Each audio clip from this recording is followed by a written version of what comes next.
आपको पता है मोदी जी से पहले भारत की राजनीति कैसे होती थी?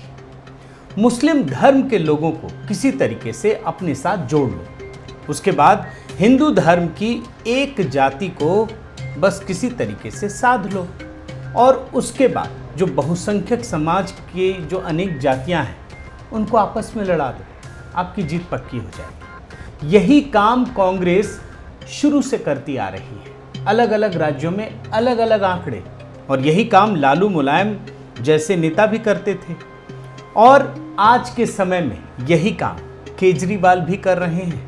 लालू मुलायम या बाकी नेताओं के लिए जहां एक जाति है, वहीं केजरीवाल जी के लिए एक लालची वर्ग उन्होंने पैदा कर लिया है, यही फर्क है। लेकिन मैं इस समय मुस्लिम समाज के बारे में बात करने वाला हूँ। मुस्लिम समाज में भी आप समझिए इस समय एक गांधी परिवार है जो नहीं चाहता है कि बाकी लोग राजनीति ही नहीं किसी भी क्षेत्र में आगे न बढ़ सके। लेकिन इस बार मोदी योगी की जोड़ी ने एक ऐसा फैसला लिया है जिससे मुस्लिम समाज के जो ये गांधी परिवार है ना, उनको सख्त संदेश मिल सके, ये पता चल सके कि जो अब मुस्लिम समाज के बाकी लोग हैं वो उनसे पीछे नहीं रहेंगे। आज की कहानी में मैं इसी बात को डिकोड करूंगा। साथियों नमस्कार, मैं हरिश्चंद्र बर्णवाल। मुस्लिम समाज में धर्मांधता को दूर करने का एक ही रास्ता है, और वो है आधुनिक शिक्षा। तर्क और सबूतों के आधार पर आधुनिक शिक्षा के सहारे जब धर्म को समझने की कोशिश की जाए तो वो समाज उत्कृष्टता की ओर चल पड़ता है। और याद रखिए, प्रधानमंत्री मोदी ने इसीलिए मुस्लिम समाज के लिए एक विजन दिया है। वो क्या कहते हैं आप देखिए, हर मुसलमान के एक हाथ में कंप्यूटर हो तो दूसरे हाथ में कुरान। और यही वजह है कि आप समझ लीजिए कि इसके लिए सबसे ज़रूरी चीज़ ये है कि मुस्लिम समाज में जो अधिकतर लोगों को शिक्षा देने की एक जो पद्धति बनी हुई है मदरसा की, उसमें सुधार होना बहुत ज़रूरी है, क्योंकि इन मदरसों में दशकों से तर्क और विज्ञान से दूर रखकर सिर्फ इस्लामिक शिक्षा दी जाती है। और ये अभी आप कई रिपोर्टों से भी देख रहे होंगे, आपको ये चीज़ें पता भी चलेंगी। और यही वजह है कि इसी बदलाव को लाने के लिए आप देखिए, उत्तर प्रदेश की जो योगी सरकार है उसने मदरसों, प्राइवेट मदरसों की बात कह रहा हूँ, उसके सर्वेक्षण का काम शुरू कर दिया है। और जब ये सर्वेक्षण हो रहा है ना, तो आप याद रखिए कि अभी क्या लोग कह रहे हैं कि हम तो आपसे ना ज़मीन मांगते ना पैसे मांगते हैं, फिर आप क्यों छेड़ रहे हैं। लेकिन इतना आसान नहीं है कि बिना पैसे बिना ज़मीन लिए इतनी संख्या में मदरसे कैसे चल रहे हैं, कोई तो वजह होगी ना। और इसीलिए ये सर्वे हो रहा है। और इन मदरसों में जो शिक्षा देने वाले मौलवी हैं वो क्या देते हैं, सिर्फ कुरान और उससे जुड़ा ज्ञान देते हैं, और वो भी तर्क और विज्ञान का इसमें कोई लेना देना नहीं होता, ये समझ लीजिए। इसमें जो बच्चे हैं, बच्चियां हैं, वो मौलाना और बाकी चीज़ धर्मगुरु बनना चाहते हैं। और जब ऐसे मदरसों का आप समझ लीजिए सर्वे किया जा रहा है, तो जो मुस्लिम संगठन है ना, वो विरोध में उतर आए हैं। वो इसका विरोध करने के लिए हिंदू मुस्लिम का सांप्रदायिक रंग चढ़ा रहे हैं, जो खालिस राजनीति करते हैं। ये मुस्लिम संगठनों की बात कह रहा हूँ, लेकिन जो राजनीतिक दल हैं, जिसकी बात अभी मैंने कही थी कि बस मुस्लिम समाज के लोगों को मतलब गिरवी समझते हैं, वो पार्टियां भी, कांग्रेस हो या समाजवादी पार्टी, बहुजन समाज पार्टी, वामपंथी दल, सभी लोग इसका विरोध कर रहे हैं। और इस विरोध को तेज करने का काम देखिए, पूरी एक सीढ़ी है, मैं सीढ़ी आपको दिखा रहा हूं। और इस विरोध को तेज करने के लिए आप देखिए, देवबंद का दारुल उलूम भी मैदान में कूद पड़ा है। और इसमें कौन से लोग हैं, मदरसों से ज्ञान लेकर के जो आते हैं वही लोग तो दारुल उलूम में जाते हैं, वही युवा लोग हैं ये। और ये दारुल उलूम उत्तर प्रदेश सरकार ने जो सर्वे का फरमान सुनाया ना, उसका विरोध कर रहे हैं ये लोग, प्रेस कॉन्फ्रेंस कर रहे हैं। तर्क पर आधारित जो आधुनिक शिक्षा का विरोध करने वाले ये संगठन हैं, वो तो काम कर ही रहे हैं। लेकिन प्रधानमंत्री मोदी जब भी कोई काम करते हैं, या ये सरकार मुस्लिमों को लेकर के जब भी कोई अच्छा काम करती है ना, ये विरोध करते हैं लोग। अब कैसे, ये बात मैं आपको दिखाता हूँ। देखिए, 3 तलाक मुस्लिम महिलाओं के लिए अभिशाप था ना ये, लेकिन इसका भी जब ये कानून बनाया जाने लगा तब भी ये संगठन, ये राजनीतिक दल विरोध पर उतारू हो गए। इसके बाद भी, जबकि पता है कि 3 तलाक मुस्लिम महिलाओं के लिए अभिशाप है, उस समय भी अब देखिए all India Muslim personal law board, इसने भी अन्य संगठनों के साथ इसका विरोध किया था। अब 3 तलाक जैसी चीज़ का भी कानून अगर बन रहा है, उसका भी ये संगठन विरोध कर रहे हैं और इसे धर्म में सरकार की दखलंदाजी बताकर मुस्लिम समाज को इन लोगों ने उकसाने का काम किया, जिसे इन्हीं ठेकेदारों ने सिर्फ धर्म की शिक्षा देकर पढ़ाकर आगे बढ़ाया। लेकिन प्रधानमंत्री नहीं माने, उन्होंने इसे पूरा किया।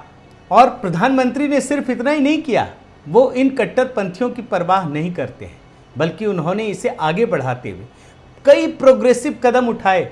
मैं एक और दिखाता हूँ। आज से पहले, मोदी सरकार से पहले मुस्लिम महिला अकेले हज में नहीं जा सकती थी, इतनी पाबंदी थी। प्रधानमंत्री मोदी ने ये सुनिश्चित किया कि मुस्लिम महिलाओं को हज पर बिना किसी पुरुष के भी जाने की इजाज़त मिल जाए। उस समय भी इन संगठनों ने इसका विरोध किया था।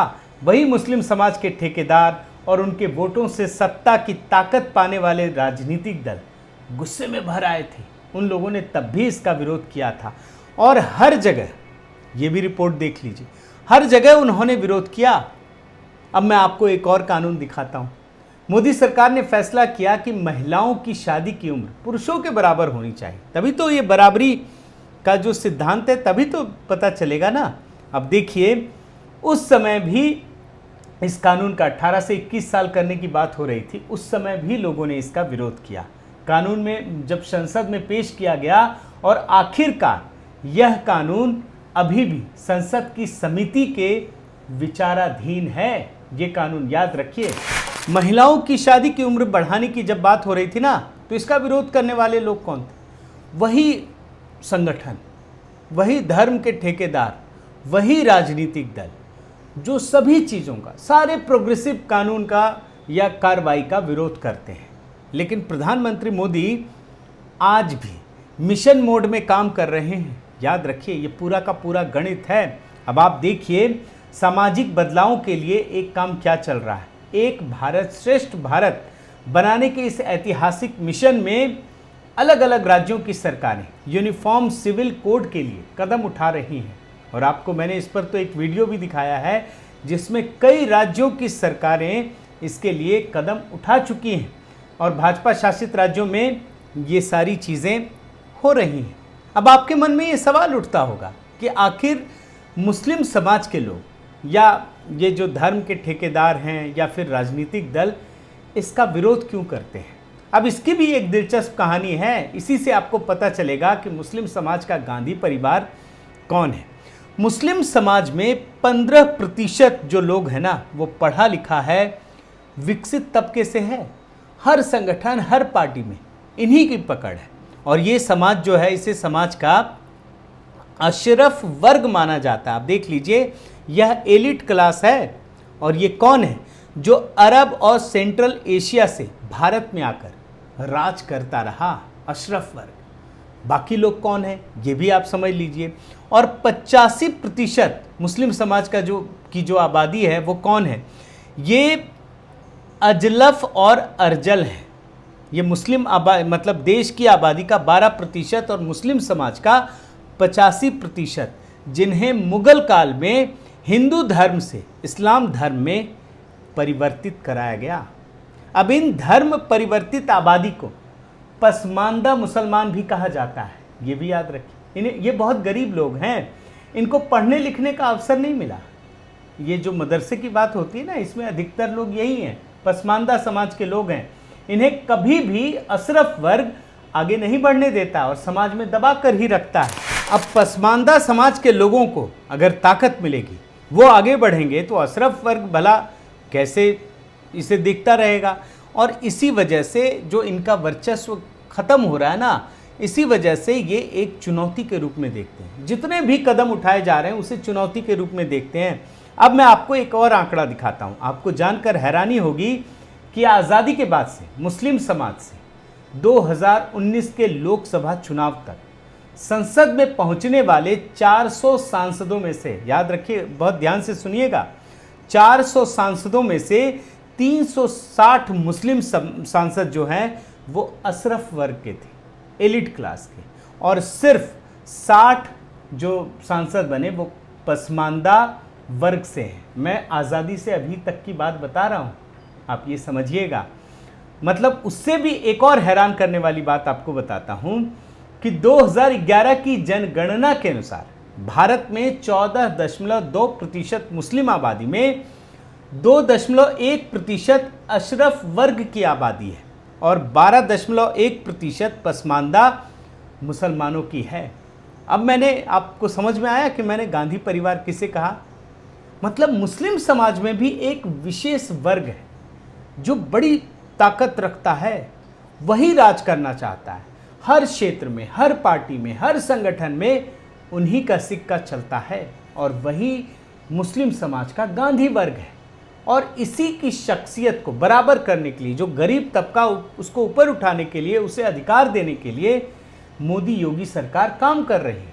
और इसी वजह से ये जो पूरा सिस्टम है ना, वो शिक्षा व्यवस्था से जुड़ा हुआ है। अब आपको ये रिपोर्ट दिखाता हूँ। मोदी सरकार जितना भी प्रोग्रेसिव काम कर रही है ना, उसे ये पसमानदा मुस्लिम समाज जो है वो पसंद करता है, वो विकास की बात करता है। लेकिन जो एलिट क्लास है, जो राज करता है, वो इस वर्ग को सांप्रदायिकता के जाल में उलझा कर रखना चाहता है। वो सारी चीज़ों को सांप्रदायिकता के चश्मे से देखता है, लड़ाना चाहता है, और इसीलिए वो हर प्रोग्रेसिव कदम के आड़े आ जाता है, उसे रोकने की कोशिश करता है। साथियों, मुस्लिम समाज का एलिट क्लास अपने आधिपत्य को, अपनी सत्ता को बनाए रखने के लिए सांप्रदायिकता की आग में पूरे देश को उलझा कर रखना चाहता है और बार बार ये नैरेटिव खड़ा करना चाहता है कि मुस्लिम खतरे में है। ये आप समझ लीजिए, प्रधानमंत्री मोदी के आने के बाद देश में दंगों की संख्या कम हुई है, लेकिन उसके बाद भी कितने खतरनाक तरीके से मुस्लिम खतरे में है, सहिष्णुता और तमाम तरीके के नैरेटिव गढ़ने की कोशिश की गई। और यही वो नैरेटिव है जो कभी जिन्ना ने इस देश को दिया था, अंग्रेज़ों के सामने खड़ा किया था, और तब देश को विभाजन की त्रासदी झेलनी पड़ी थी। लेकिन आज का भारत बदल चुका है। आज का भारत हर चीज़ को समझता है, और इसीलिए जो ये अभिजात वर्ग है ना, ये एलिट क्लास है मुस्लिम समाज का, उनको अपने लिए खतरा नज़र आ रहा है, क्योंकि प्रधानमंत्री मोदी ने तय कर दिया है कि अब देश की संस्कृति राजपथ से नहीं, कर्तव्य पथ से चलेगी। बहुत बहुत धन्यवाद।